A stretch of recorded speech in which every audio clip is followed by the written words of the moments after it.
बिस्मिल्लाहिर्रहमानिर्रहीम। हम जो है वो साउंड और वेव्स के पास्ट पेपर के क्वेश्चंस हम देख रहे थे, उसी को हम जो है वो आगे कंटिन्यू करेंगे। और पहले ये देखना है कि हम कहाँ तक कर चुके थे। Topical MCQs. तो अभी जो अंदाज़ा हुआ है, मुझे बताएंगे बेटे कहाँ तक किया था कुछ? ये कर लिया था। ये हो गया था सर। हाँ, ये हो गया। अभी यहाँ से यहाँ से सर ने ऊपर लेफ्ट से रेडी किया सर, वहाँ पे चले। ये वाला ये कर लिया था। ये हो गया था। यहाँ से स्टार्ट करो। चलिए बेटे।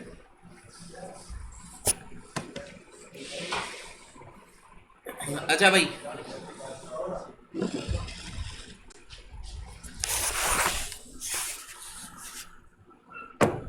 नेक्स्ट क्वेश्चन जो है आपका, वो क्वेश्चन है which of the following option represents. इसमें से कौन सा ऑप्शन रिप्रेजेंट कर रहा है the range of frequency of sound that can be heard by a normal human ear. यानी कि आम जो बंदे का कान होता है, इसमें से कौन सी रेंज जो है वो हियरेबल है? हाँ, फर्स्ट ऑप्शन। मैं समझा नहीं क्या कह रहे हैं, पूछ रहे हैं आप। ये लिखा हुआ है फर्स्ट ऑप्शन। देखिए, ये 20 से स्टार्ट कर रहे हैं और 20,000 तक गए हुए हैं। तो 20 हर्ट्ज से 20, और यही आंसर होता है। जो आपके पास ऑडिबल रेंज होती है वो 20 हर्ट्ज से 20,000। अब ये बताइए, इसका मतलब क्या है कि ये वो रेंज है, देख रहे हैं ये जो शेडेड रीजन है, ये वो रेंज है जिस रेंज के अंदर फ्रीक्वेंसी ऑफ साउंड जो होती है वो ऑडिबल होती है, हियरेबल होती है। अगर इस रेंज से बाहर चला जाऊंगा तो फ्रीक्वेंसी, अगर अब यहाँ पे बताइए, ये जो रेंज आ रही है, ये ग्रेव साउंड इतनी ज्यादा हो गई कि we will not be able to hear that sound.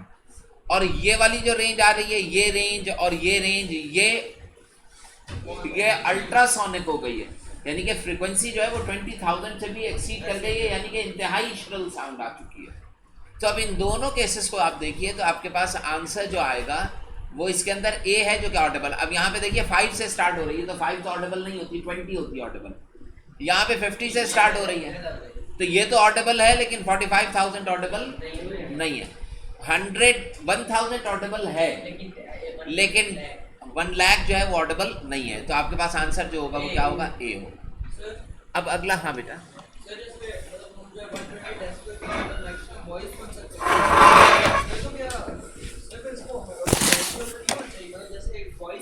देखें, बहुत अच्छा सवाल है, बेहतरीन। देखें, दो चीजें होती हैं। एक होता है आवाज इतनी बारीक हो जाए कि मुझे सुनाई ना दे। अगर मैं ये सेंटेंस बोल रहा हूं तो इसका मतलब ये हुआ कि मेरी आवाज बहुत बारीक, लाउडर नहीं हो गई है, उसकी लाउडनेस नहीं बढ़ी है, ऊंची नहीं हुई है, बल्कि जो पार्टिकल्स वाइब्रेट कर रहे हैं वो बहुत क्विकली वाइब्रेट कर रहे हैं और कान में बहुत बारीक आवाज आ गई, इतनी बारीक कि वो 20,000 हर्ट्ज से एक्सीड कर गई। जब साउंड लाउडर होती है तो वो डेसिबल्स में होती है। मतलब ये सोचिए आप कि 20,000 पे सुनाई नहीं दे रहा मुझे, हर्ट्ज फ्रीक्वेंसी है, लाउडर नहीं हुई है साउंड, बारीक हो गई है साउंड। अब अगर तुम 25,000 करोगे तो तुम सुन नहीं पाओगे, लेकिन तुम्हारे कान सलामत रहेंगे, कोई टेंशन नहीं है। ऐसा नहीं है कि 25,000 या 20,000 से ऊपर चले गए तो आप सुनने की सलाहियत ही आपकी खत्म। वजह क्या, मतलब हम आज देखिए, अल्लाह ताला ने जो कान बनाया है, उस कान के अंदर जो बोन्स हैं जो वाइब्रेट करती हैं और जो हमारे पास मैसेजिंग होती है हियरिंग कैपेबिलिटी की, वो अल्लाह ताला ने एक सर्टेन रेंज रखी है दिमाग के अंदर, जो अल्लाह ताला ने 20 हर्ट्ज से स्टार्ट करके 20 हर्ट्ज। अगर ये रेंज बड़ी होती तो मुझे बहुत सारी, इवन के अगर चलते फिरते आपको चूटी के कदमों की आवाजें आने लगे तो आप जिंदगी गुजार पाएंगे? आपके ब्रेन के ऊपर, माइंड के ऊपर नेगेटिव इम्पैक्ट क्रिएट होने लगेगा।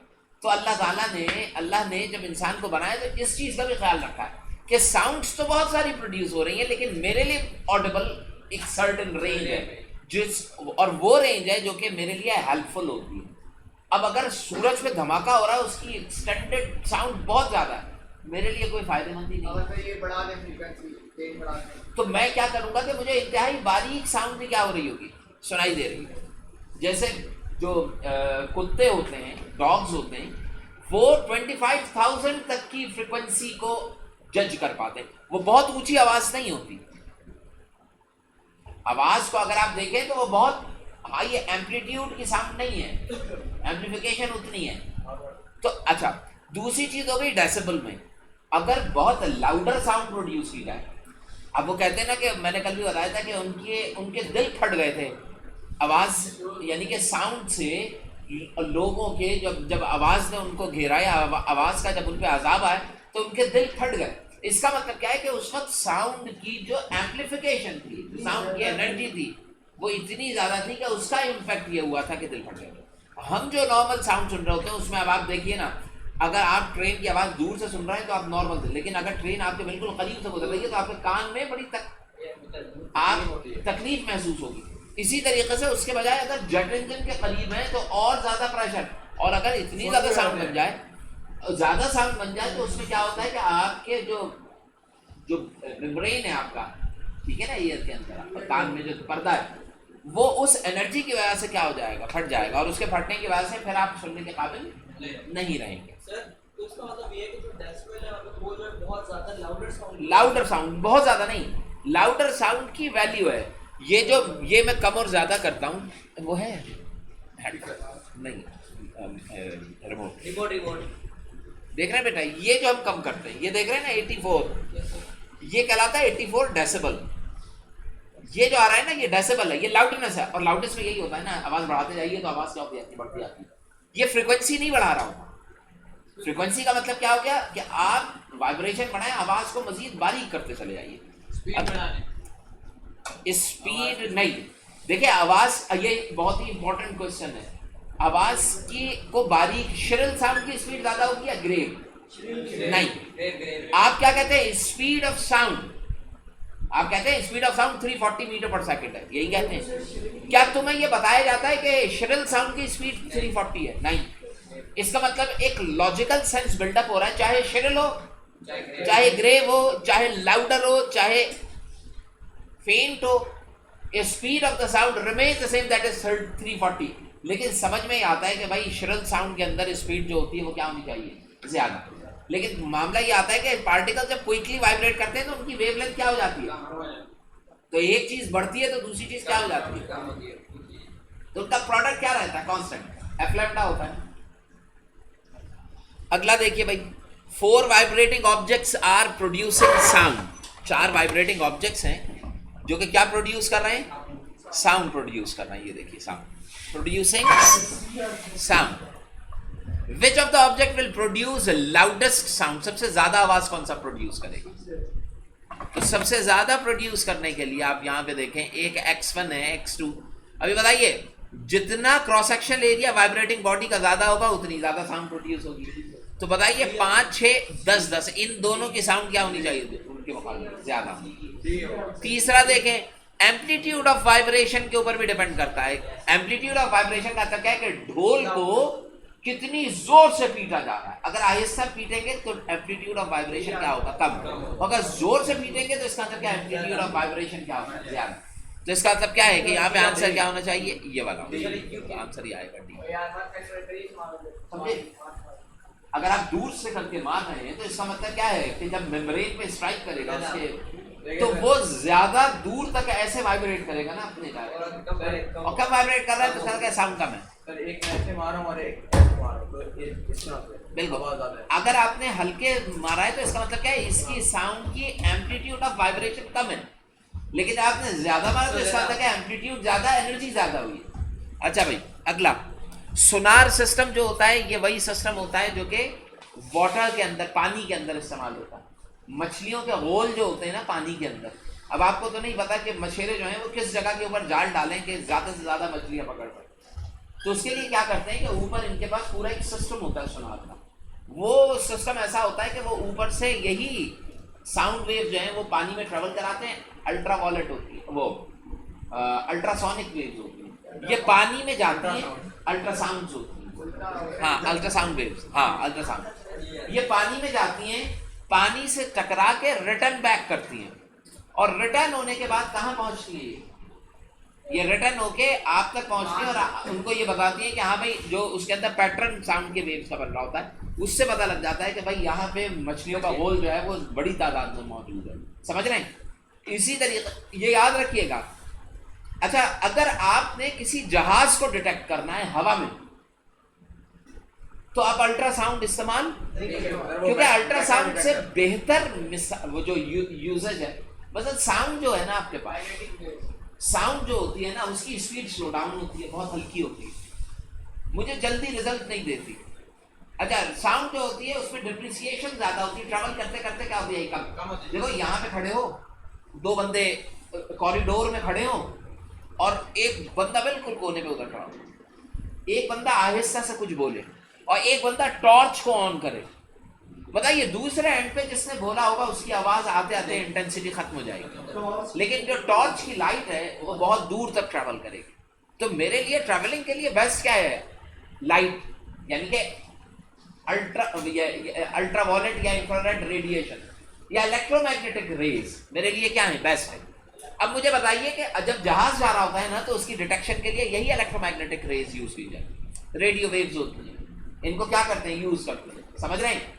लेकिन इन वेव्स को जब इन्होंने पानी में इस्तेमाल करने की कोशिश की ना, जैसे रडार होता है, रडार रेडियो वेव के ऊपर चल रहा होता है और रडार सिस्टम जो होता है वो भी ऑब्जेक्ट को, मूविंग ऑब्जेक्ट को जो डिटेक्ट करता है वो इलेक्ट्रोमैग्नेटिक वेव्स होती है। सुने भाई, इलेक्ट्रोमैग्नेटिक रेज होती है जिनको जो कि डिटेक्ट करके बताती है कि अभी इसकी लोकेशन ये।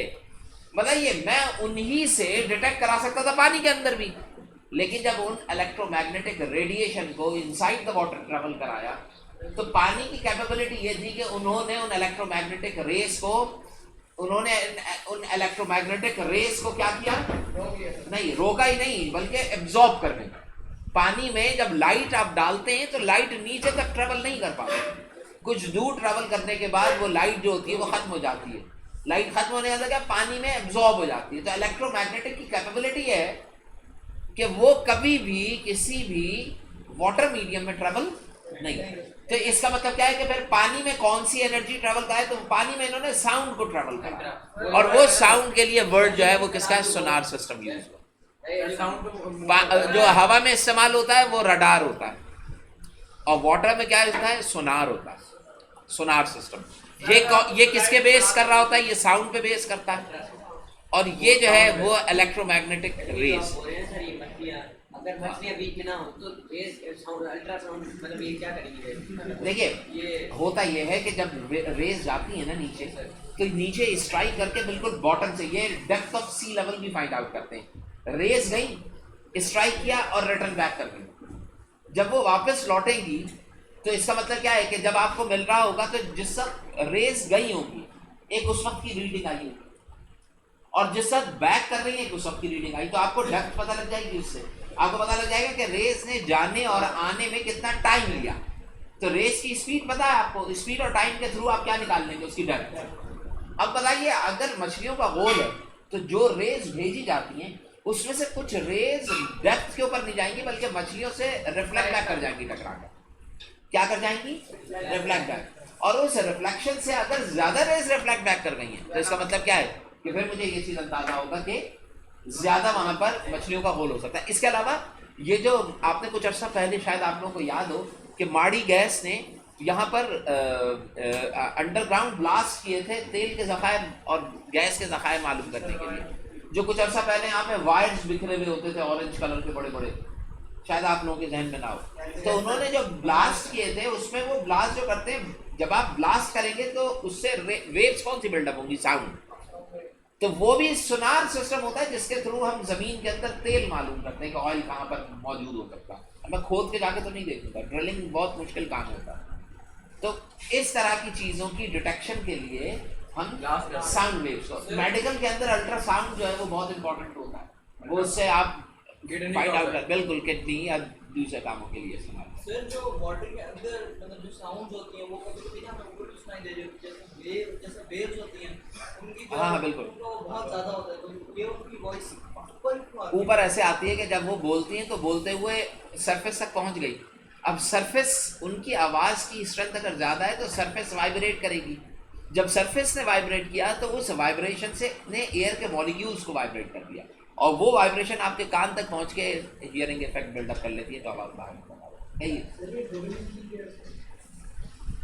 डबल ई जी होगा कुछ मेरे में, ये कोई टेक्नोलॉजी है, मेडिकल फील्ड से रिलेटेड होगी, लेकिन इसके अंदर चूंकि sonar system for searching hidden treasures under sea water, तो इसके अंदर क्या होगा, जब भी पानी की बात की जाएगी तो आप क्या यूज करेंगे। अच्छा, मैंने इसके अलावा बताया था जहाज के इंजन जो होते हैं उसके अंदर कोई क्रैक आ गया है, अब खोल के तो नहीं देखेगा ना बंदा, लेकिन ये चेक करने के लिए कि क्रैक कौन से टुकड़े में आया है, किस पीस में आया है, ये चेक करने के लिए अल्ट्रासाउंड से पूरा पैटर्न बनाते हैं उसका, उस पैटर्न से पता लग जाता है कि सही इंजन का पैटर्न कैसा बन रहा है और क्रैक्ड इंजन का पैटर्न में फर्क आएगा ना, उसमें जो फर्क आता है उससे पता लग जाता है, फिर उसको खोल के सेट किया जाता है।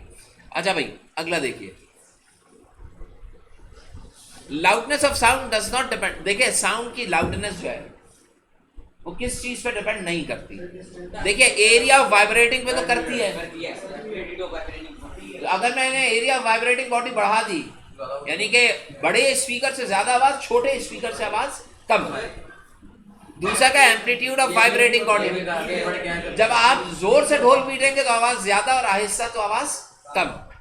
डिस्टेंस, जो करीब बैठे उनको आवाज ज्यादा आ रही है और दूर बैठे उनको आवाज कम आ रही है। टाइम पीरियड, देखें time period of vibrating body का मतलब क्या हो गया, जब भी टाइम पीरियड की बात की जाती है तो टाइम पीरियड लिंक करता है किस चीज से, फ्रीक्वेंसी या वेवलेंथ। अभी बताओ अगर मैं किसी चीज की टाइम पीरियड को चेंज करता हूं तो मैं उसकी फ्रीक्वेंसी चेंज करता हूं। अभी बताइए अगर एक आवाज हल्की है, बारीक मोटी है, लाइटर है, फेंट है लेकिन ग्रेव है, अगर मैं उसकी फ्रीक्वेंसी बनाऊं तो वो आवाज बारीक होती जाएगी लेकिन लाउडर नहीं हो।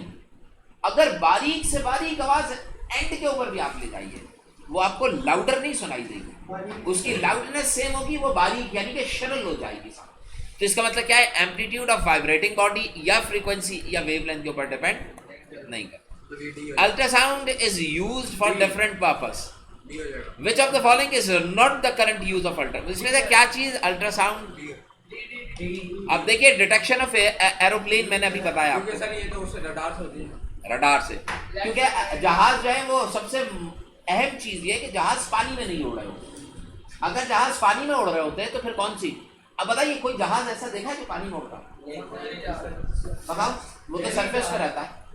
सर वो सबमरीन, सबमरीन, सबमरीन बेसिकली एक तरीके का इनसाइड वाटर प्लेन ही होता है, तो सबमरीन के अंदर रडार सिस्टम नहीं होता, उसके अंदर वो कोई नहीं होता, नहीं। जहाज देखें जो आपके पास क्या कहलाते हैं, डिजास्टर डिस्ट्रॉयर कहलाते हैं, जो शिप्स होती हैं, वो जो शिप्स होती हैं उनके ऊपर आपको रडार दिखाई देगा, क्योंकि उन शिप्स को खतरा किस चीज के लिए होता है, आसमान से जहाज आके मार जाएगा, है ना, या कोई दूसरा शिप, तो वहां पर वो इलेक्ट्रोमैग्नेटिक रेडिएशन से डाटा को रिसीव कर सकती है। लेकिन अगर मैं पानी के अंदर बैठा हूं तो बताइए वहां तो नहीं कर सकूंगा, तो वहां इवन के ये जो शिप्स होती है ना, ये इनसाइड द वाटर सबमरीन की डिटेक्शन के लिए भी क्या यूज करना था।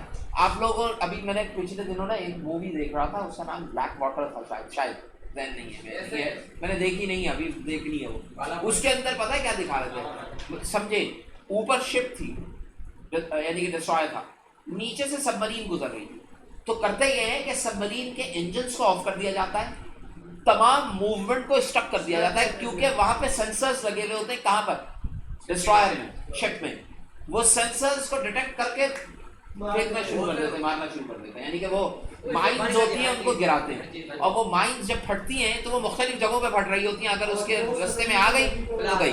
अब होता यह है कि वो जो शिप्स, वो जो सबमरीन होती है, जब वो देख लेते हैं कि यार अब ये सामने आ गया है और अब बचना मुश्किल है, ठीक है ना, तो क्या करते हैं, उसको मारने के लिए पहले उसको दिखा रहे थे ऐसे कि पहले टारगेट लेने लगे, टारगेट नहीं ले सके, टारगेट ऐसे नहीं ले सके कि डिस्टेंस बहुत कम हो गया था, तो उनको डाइव करना पड़ा। जब उन्होंने डाइव किया तो अब जहाज ऐसे यहाँ से डाइव कर गई, अब उनको इस शिप के नीचे से गुजरना है, अगर ज्यादा डेप्थ में चले जाएं तो इंटरनल प्रेशर इतना बढ़ जाए कि इसको ब्लास्ट कर दे, समझ रहे हैं। अब जब वो यहाँ पे नीचे जाके गुजरना है तो एक सर्टेन हाइट पे गुजरना है और ऐसे गुजरना है कि इसको पता ना लगे, जहाज को पता सिर्फ और सिर्फ साउंड बताएगी और कुछ नहीं बताएगी, तो इंजन को ऑफ कर दिया जाता है। ये क्या कर रही होती है, ये ग्लाइड कर रही होती है, फ्लोट कर रही है। तो इंजन के बगैर ये सिर्फ और सिर्फ क्या कर रहे होते, फ्लोट कर रहा होता है। अब वो फ्लोट करते करते उसके अंदर दिखाया था बाकायदा, जब वो शिप के ऊपर से गुजरने लगते हैं ना, तो अंदर मरीन के अंदर ही ना कोई रिकॉर्ड होता है, सब लोगों को खामोश करा देते, चुप होते हैं। इवन के पानी के कतरे के टपकने की साउंड जो होती है ना, उसको भी किसी तरीके से बंद किया जा रहा होता है कि आवाज़ ना आए। लोग आपस में बातचीत नहीं कर रहे होते कि अचानक एक रिकॉर्ड होता है, वो चल पड़ता है उसको। जैसे रिकॉर्ड चलता है ना, तो वो बंदा भागता है उसको बंद करने के लिए, तेजी से जाके उसको बंद करता है। जब तक वो वापस लौटता है तो उनको अंदाजा हो जाता है कि नीचे से गुजर रही है, साउंड डिटेक्ट हो जाती है। अब ये बताइए कि सबमरीन जो होगी वो उस जहाज से कितना नीचे होगी, फिर जो साउंड प्रोड्यूस हुई होगी वो एयर में प्रोड्यूस, वाइब्रेशन कितनी माइनर, वो वाइब्रेशन ने सबमरीन के जो आउटर मेटालिक सरफेस होगी उससे टकराई होगी, वहां से वो वाटर के थ्रू ट्रेवल करती हुई ऊपर गई होगी। लेकिन इनकी डिटेक्शन बड़ी क्लास की होती है, और यहाँ जो अंदर बैठे हुए होते हैं वो बाकायदा बैठ के कैलकुलेशन कर रहे होते हैं कि उन्होंने सोनार सिस्टम होता है, उनके कान में आवाज़ आ रही होती है, वेव्स टकरा के वापस लौट रही है तो आवाज़ आ रही है। अगर वो दूर से आ रही है तो आवाज़ आएगी ग्रेव, और अगर करीब आता जाएगा तो साउंड क्या होती आएगी, शिरल होती है। अब वो क्या करते हैं कि आवाज़ सुन रहे होते हैं तो उनको साउंड शिरल आ रही होती है। अगर ग्रेजुअली शिरल बढ़ने लगे तो इसका तो क्या टारगेट मेरी तरफ आ रहा है, और अगर ग्रेव होने लगे तो टारगेट अभी जा रहा है। वो सिर्फ शिरल सुन के बता देते हैं कि मेरा डिस्टेंस कितना रह गया उससे। बड़े टेक्निकल लोग होते हैं जो उसके ऊपर बैठ के कान पे माइक्रोफोन, हेडफोन उन्होंने लगाया हुआ होता है कान पे, और वो ऑब्जर्वेशन। तो भाई ये हो जाएगा। देखो मेजरमेंट डेप्थ ऑफ ओशन भी इसी से किया जाता है, फॉल्ट एंड इंजन्स भी इसी से डिटेक्ट, डायग्नोस डिफरेंट डिजीज भी है। वेव ट्रांसमिट क्या करती है, एनर्जी ट्रांसमिट करती है। Which of the following level sound can lose hearing? कौन सा hearing लॉस करेगा? मेरे ख्याल में 120 या 150, ये चेक करना पड़ेगा। यानी कि अगर 150 डेसिबल से एक्सीड कर गए, 150 या 120 दोनों में से, तो इसका मतलब क्या आवाज इतनी तेज हो गई है कि आपकी सुनने की सलाहियत क्या हो जाएगी, चली जाएगी। तभी देखिए जो हैवी मशीनरी आप देखते हैं ना, जो कपड़े की फैक्ट्रीज होती हैं, वहां पे आप अंदर जो मशीन चल रही होती है उनकी साउंड ऐसी होती है कि आप आवाज नहीं सुन सकते। प्लांट में भी ऐसे ही हाँ। डाल के आते हैं, हाँ, फोम टाइप का होता है, हाँ प्लग्स होते हैं, ईयरबड, हाँ ईयरबड, तो वो लगाने जरूरी है, वरना आपकी सुनने की सलाहियत कम है।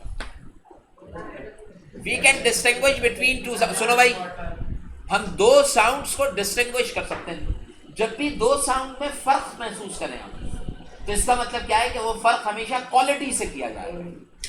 यानी कि वो साउंड्स को डिस्टिंग्विश कर रहे हैं which are having same frequency, same wavelength, same but their patterns are different. तो इसके अंदर क्या होगा, सेम लाउडनेस भी हो उनकी और सेम पिच भी हो, सेम फ्रीक्वेंसी भी हो, तो ये क्या कहलाता है, क्वालिटी ऑफ साउंड। समझ रहे हैं? अच्छा, आप दो इंस्ट्रूमेंट की साउंड्स को डिफर कर रहे हैं। मैंने आवाज़ सुनी पियानो की और मैंने आवाज़ सुनी हारमोनियम की, मैं दोनों में फ़र्क महसूस कर गया कि यार इसकी आवाज़ अलग, इसकी अलग है। ये मैंने किस कैरेक्टरिस्टिक के थ्रू जज किया, साउंड की क्वालिटी। अब ऐसा नहीं है कि हारमोनियम बहुत ऊंची आवाज़ में बजाया गया या पियानो, एक नॉर्मल साउंड। अब आप बात करें और आप बात करें तो आप दोनों नॉर्मल वे में बात कर सकते हैं, लेकिन मैं आप लोगों को हटा के आप दोनों की आवाज़ अगर पहचान पा रहा हूँ तो दैट इज़ योर क्वालिटी। हर बंदे की साउंड का अपना पैटर्न और अपनी क्वालिटी होती है, हम पहले डिटेल में डिस्कस कर चुके। अगला देखें, the term which describe how a noise और a musical sound, musical note sound to us. देखें नॉइस, कोई चीज नॉइस कब होगी और म्यूजिकल साउंड कब होगी? देखें देखें देखें देखें फ्लूइड, तो देखें वो क्या चीज, सुने द टर्म, वो कौन सी टर्म है जो मुझे ये डिस्क्राइब करेगी कि आने वाली आवाज मेरे लिए नॉइस है, या फिर सुनो समझे तो मैं क्या कह रहा हूं, आने वाली आवाज मेरे लिए नॉइस है या आने वाली आवाज मेरे लिए म्यूजिकल है? ये बताइए, टीचर क्लास में खड़े होगी कब कहलाता है डोंट मेक अ नॉइस? जब एम्पलीट्यूड, जब बच्चे सब मिलके शोर करने लगे, बताइए, आहिस्ता आवाज में कोई बात कर रहा होगा तो मेक अ नॉइस कभी नहीं कहते। नहीं कहते। वो तो इसका मतलब क्या है, लाउडनेस जो होता है ना, वो लिंक करता है कि मेरे लिए ये sound musical, as a musical का मतलब क्या है, प्लेजेंट साउंड। अब कोई गाने वाले की आवाज नहीं है ये, साउंड मेरे लिए प्लेजेंट है, बुरी नहीं है, मुझे टेंशन नहीं दे रही। समझ में आ रही बात? अल्ट्रासोनिक